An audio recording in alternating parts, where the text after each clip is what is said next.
You will hear a conversation between an assistant at a health club and a man who wants to join the club. First, you have some time to look at questions 1 to 5.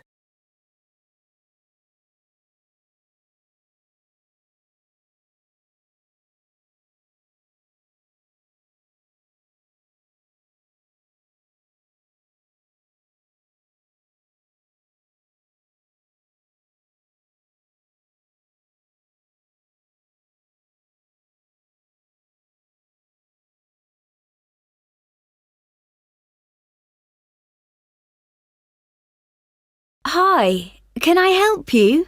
Hello. Yes, is your club taking on new members at the moment? Oh, yes. We're always interested in taking on new members. Just give me a moment and I'll get an application form. Right, here we are. So, let's start with your name. It's Harry. OK. And your surname? It's Simons. Is that like Simon with an S? No, it's Symonds.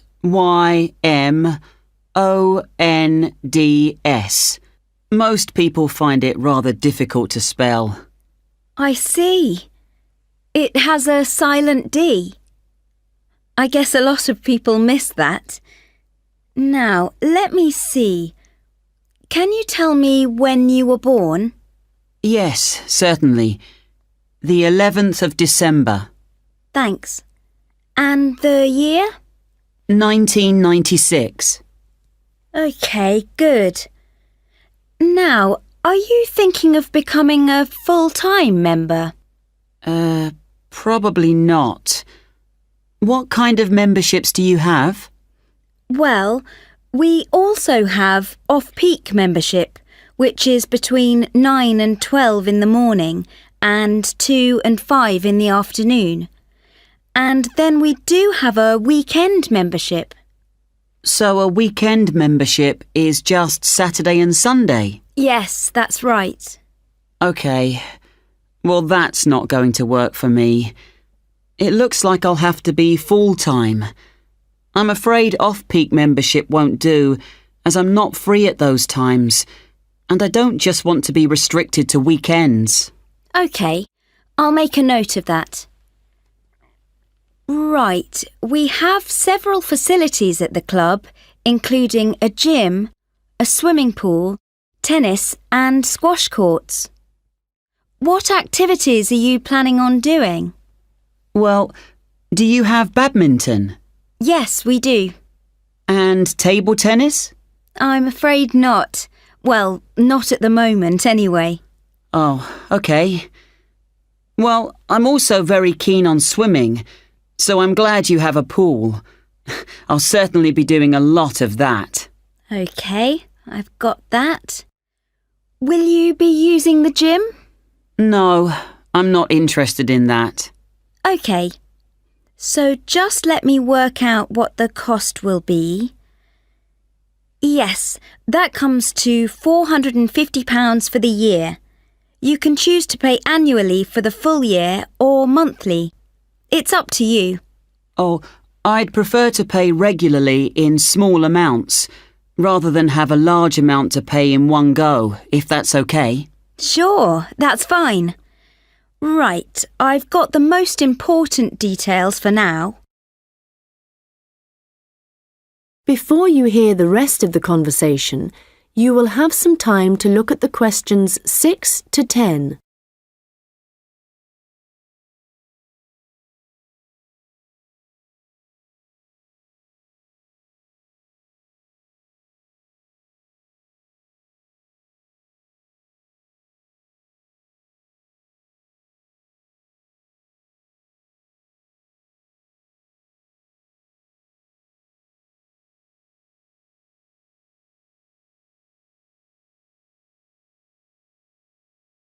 Now listen and answer questions 6 to 10. So, I'd just like to ask you a few questions about your lifestyle, if that's OK with you. Yes, that's fine. Do you do any regular exercise at the moment? Yes, I do a bit. Good. And what do you do? Well, every few days I go jogging. Yes, that's good. How long do you go for?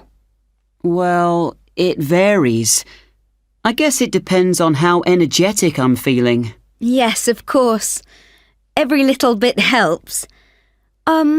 Do you have any injuries at the moment? Well, I did break a bone in my foot playing football a long time ago, but that's all healed up now. But in the last few days, I've realised I have a bad ankle. I think I must have injured it last week, and it's a bit sore now. But apart from that, I'm fine. Right. I guess you might need to rest it for a few days to let it recover. Yes, I will. So, let me just ask you what you want to achieve by joining the club. Do you have any targets or goals? Well, I suppose my main aim is to build up my fitness level. Is that the kind of thing you mean? Yes, that's fine. All the activities you're going to be doing should certainly help you with that. OK. And could you tell me what you do for a living? Well, I was a student up until recently. OK. So what are you doing at the moment? Well, I'm a charity worker. Oh, that's fine. I'll write that down. OK, nearly done. One last question. Can I ask how you heard about the club? Did you see it advertised or did you go to our website, for example? Well, I've been looking for a health club for a while, and I asked my friends for suggestions, but they weren't much help. And then I was listening to the radio, and your club was mentioned. So I thought, I'll go along and see what it's like. Great. Well, we look forward to having you as a member. That is the end of section 1. You now have half a minute to check your answers.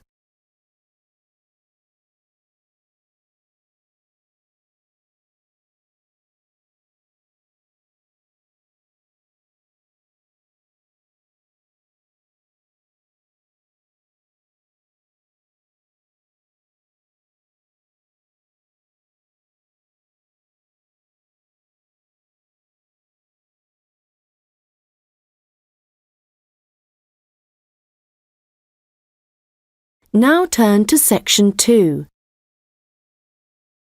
You will hear a hotel manager talking to her staff about the arrangements for an event to be held at the weekend. First, you have some time to look at questions 11 to 15.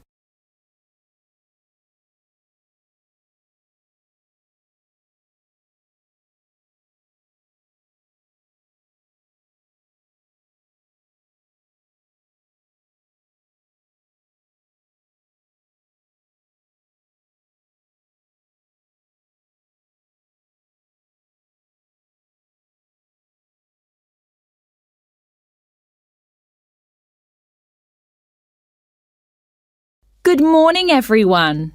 I hope you're all feeling okay after the activities of the last week or so. I know you've all been working very hard recently, and we've been exceptionally busy, especially with the wedding last weekend and the trade fair straight after that. And now we have only 3 days to prepare for the birthday party this weekend. The events recently have gone extremely well, and the hotel is beginning to get a very good reputation, so we need to keep it up. At the moment, we don't have exact numbers of guests, and though we usually only cater for groups of less than 50, we will have quite a few more than that. So, as I said, not sure of numbers, but of course we won't go over the maximum of 100.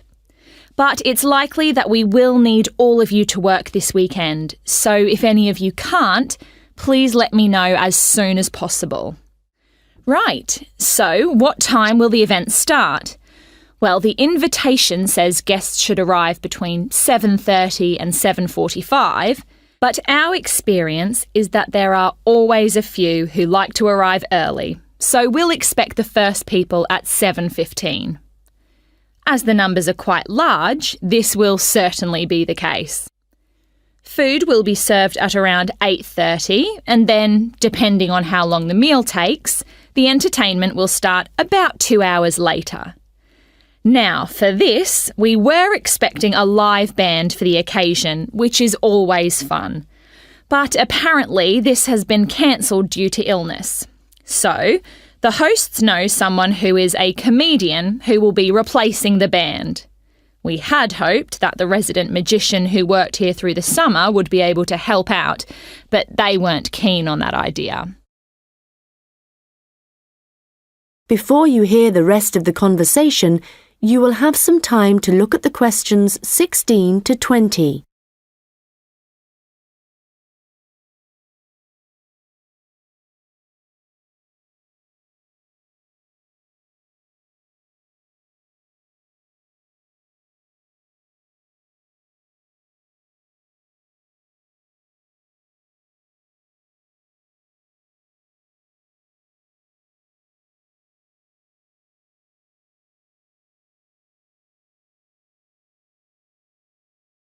Now listen and answer questions 16 to 20.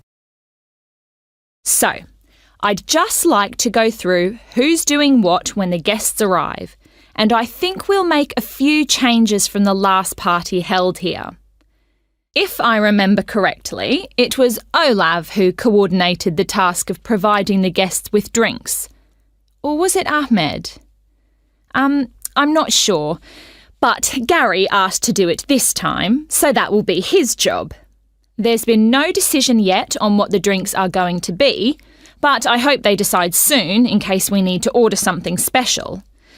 Now, for receiving the guests' coats and hats, it's important we have someone experienced doing this, as we don't want guests losing their belongings.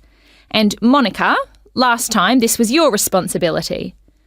Susan, I know you wanted to do this, but as the numbers are quite high for this event, I won't make a change here. Right.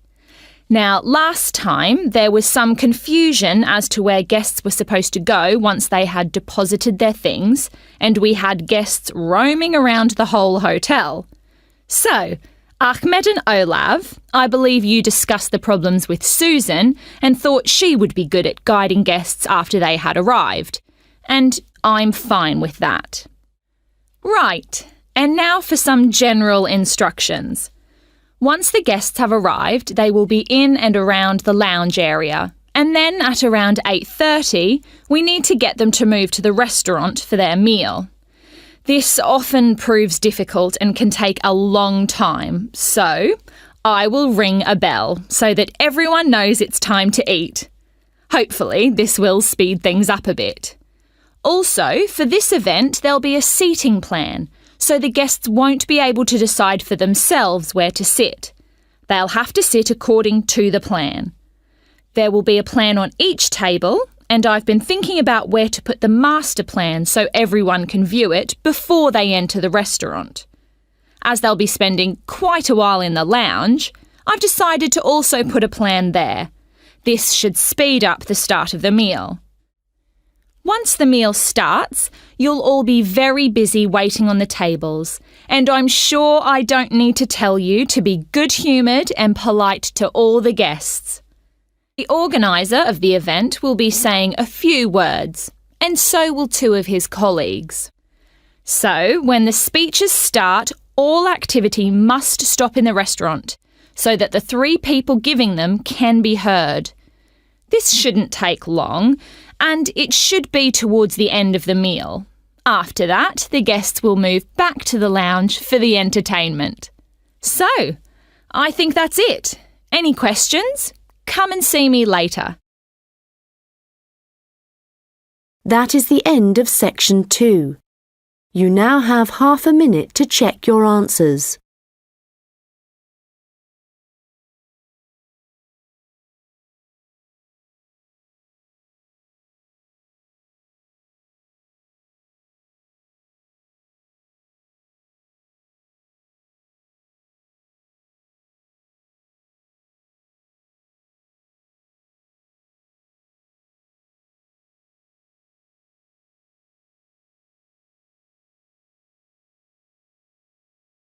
Now turn to section 3. You will hear two students discussing an assignment. First, you have some time to look at questions 21 to 25.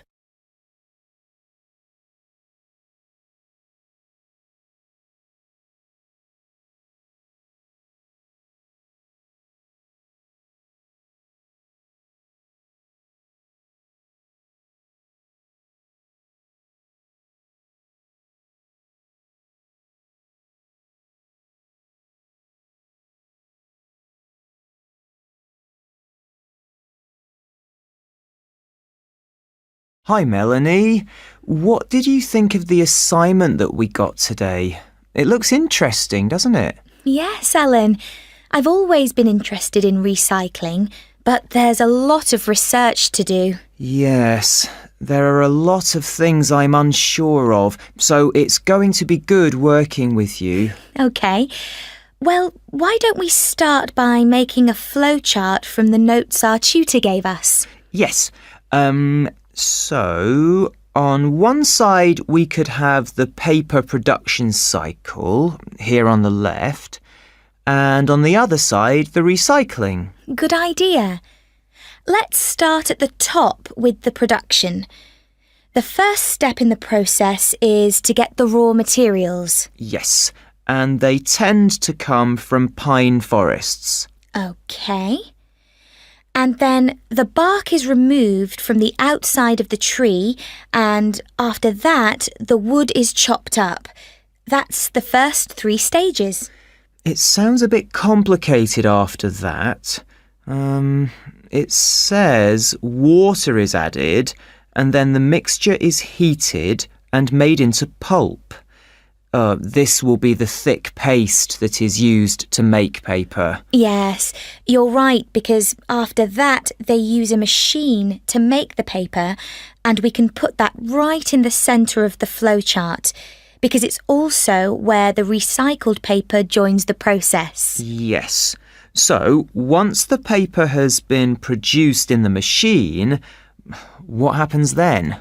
Well, I think we should write print as the next step, because this is when newspapers, magazines, etc. are produced. And we could also add that they have to be distributed to stores and people's homes. Right. Then the recycling bit starts. The old paper's collected, and then it says it's taken somewhere so that someone or something can sort it. I imagine there are different kinds of paper, or things like paper clips that need to be removed. Yes. Let's have a step after that. Now, how did our tutor say they do this? Oh yes, it involves chemicals. So, how is your chemistry? Well, not very good, I'm afraid. But this is how they remove ink, so this is definitely going to need a bit of research. Right. The last step in the recycling section is similar to the last step in the production process, with heating and pulping, before the cycle begins again.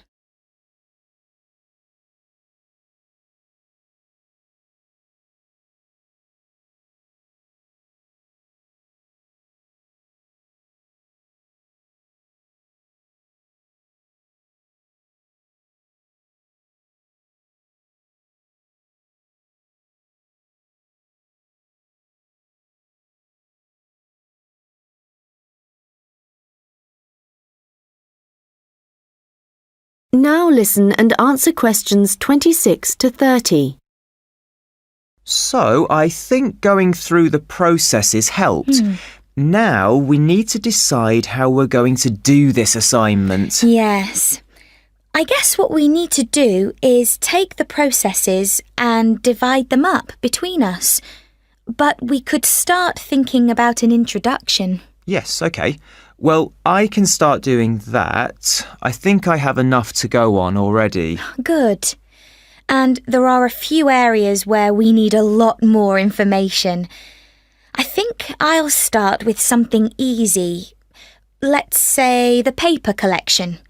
I could go to the resource centre to do some research. Well, I think a better idea would be to approach someone who's involved in the process.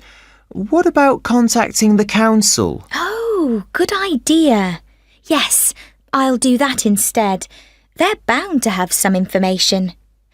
And I know just the thing to add to our work to make it even more interesting. And what's that? Well, in my last assignment, I added a few pictures, and the feedback I got was that this wasn't academic enough. So what might really bring it to life would be to include some data, provided we can find some. Yes, that sounds excellent. Well, we certainly have a lot to do and not much time to do it in. You're right. I think we have about 5 weeks, so I suggest we create a plan of work today. The end of the month is nearly 3 weeks away, and then we have a few days holiday. Yes, so let's see if we can get the first draft done by then, so we can take a short break. OK. Then after the break, we'll have just over a week to complete it. I wonder if we could get someone to review our work for us a few days before the deadline, so we can make some final changes. What about your friend, Henry? Well, the best person would be our tutor. Henry's very good, but he's taking a whole week's holiday, and there won't be enough time when he returns. OK then, that's fine. That is the end of section 3. You now have half a minute to check your answers.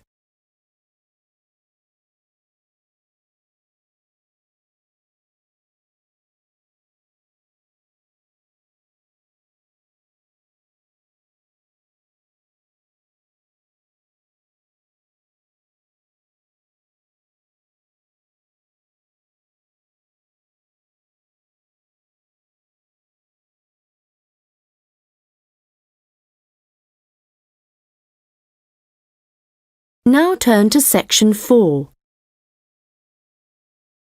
You will hear a lecture about hair. First, you have some time to look at questions 31 to 40.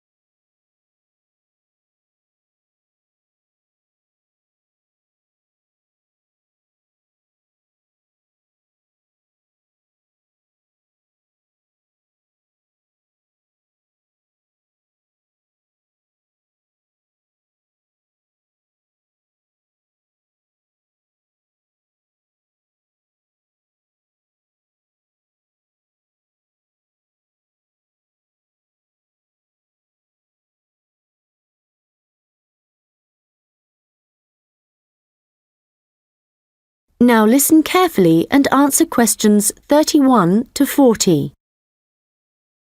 Good morning, and welcome to this lecture on hair, which is a part of the human biology course.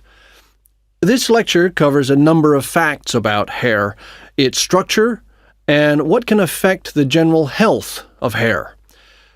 So, first of all, what is hair, and why do we have it?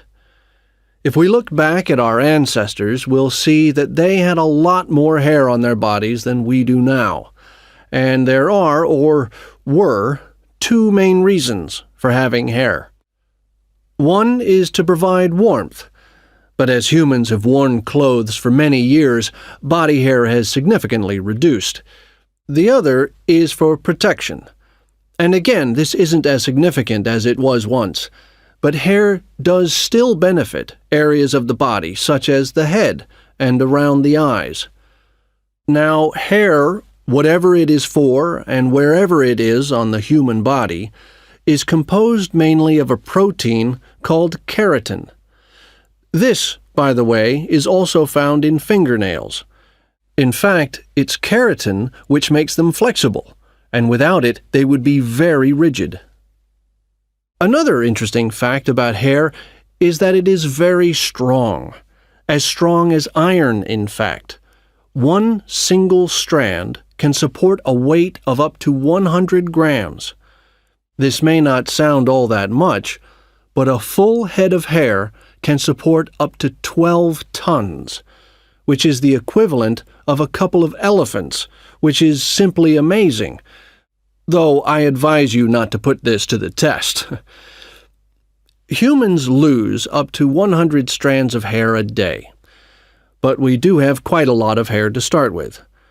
There's some variation depending on hair color, but for an average adult, the strand count is 100,000, so losing 100 a day is not too bad.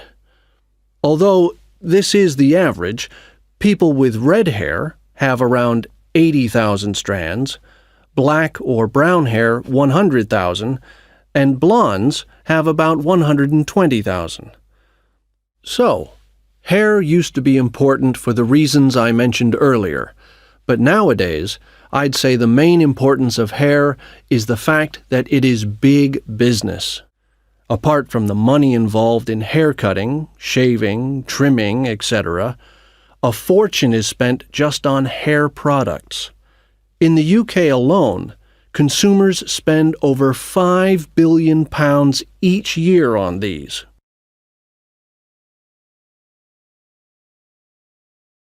So next, I'd like to just give you a quick overview of the structure of hair. As you can see, along the length of the hair, there are three main parts, called the bulb, the root, and the shaft. A single hair is fixed at one end below the skin in the bulb. The bulb acts rather like a cap. It encloses the end of the hair in the head. The next part of the hair is the root, and this is the part of the hair which lies just beneath the skin, and, in terms of hair production, is the most important.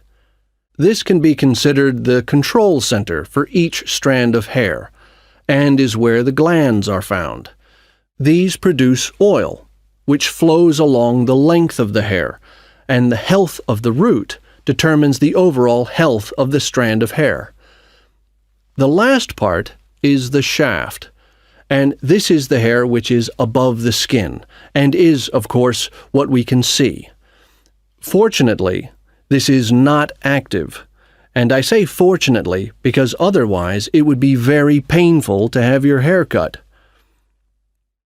And finally, I'd just like to go over a few factors that impact on the overall health of hair. Like every other part of the body, our diet, that is, what we eat, is extremely important to the condition of our hair. But whereas a change in your diet to, for example, eating unhealthy foods will soon be noticeable in your skin, changes to your hair will take a lot longer. A change in diet today could take several months to have an effect on your hair. And so, what is the key to healthy hair?